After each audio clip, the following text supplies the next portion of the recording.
Ruth, Boaz at isang kwento ng higit na pag-ibig. Maligayang pagdating, mahal na mga manonood, sa isa pang nakasisiglang salaysay na magdadala sa atin sa mga pahina ng Biblia. Ngayon, tutuklasin natin ang walang hanggang kwento ni Ruth at Boaz, isang kwento ng pag-ibig na lumalampas sa panahon at nag-iiwan sa atin ng mahahalagang aral. Maghanda na maantig sa kwentong ito ng katapangan, katapatan at banal na pakay. Si Ruth, isang babaeng Moabita, ay napaharap sa malalaking hamon sa maagang bahagi ng kanyang paglalakbay.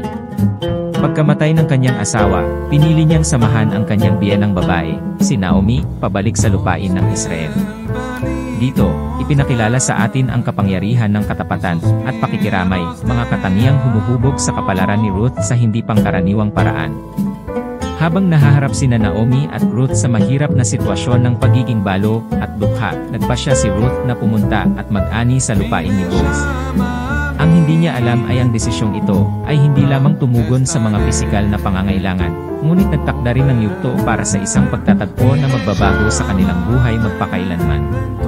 Sa isang mapagpalang bagay, napansin ni Boaz, ang tumutubos na kamag-anak ni Naomi, ang presensya ni Ruth, at ang kanyang katapatan kapag nagtatrabaho sa bukid.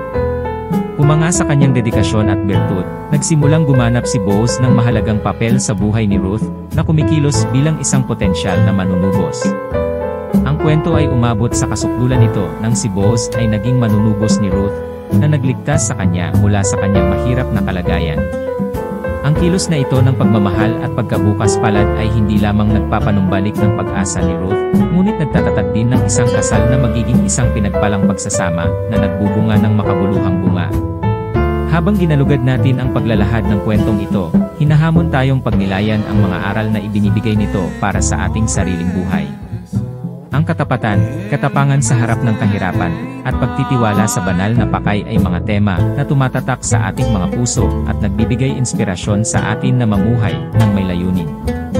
Tinatapos natin ang ating paglalakbay sa kwento ni Ruth at Boaz, isang salaysay na lumalampas sa panahon at patuloy na nagbibigay inspirasyon sa mga henerasyon.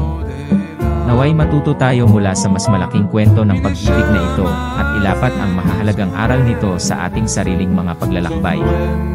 Salamat sa pagsama sa amin ngayon.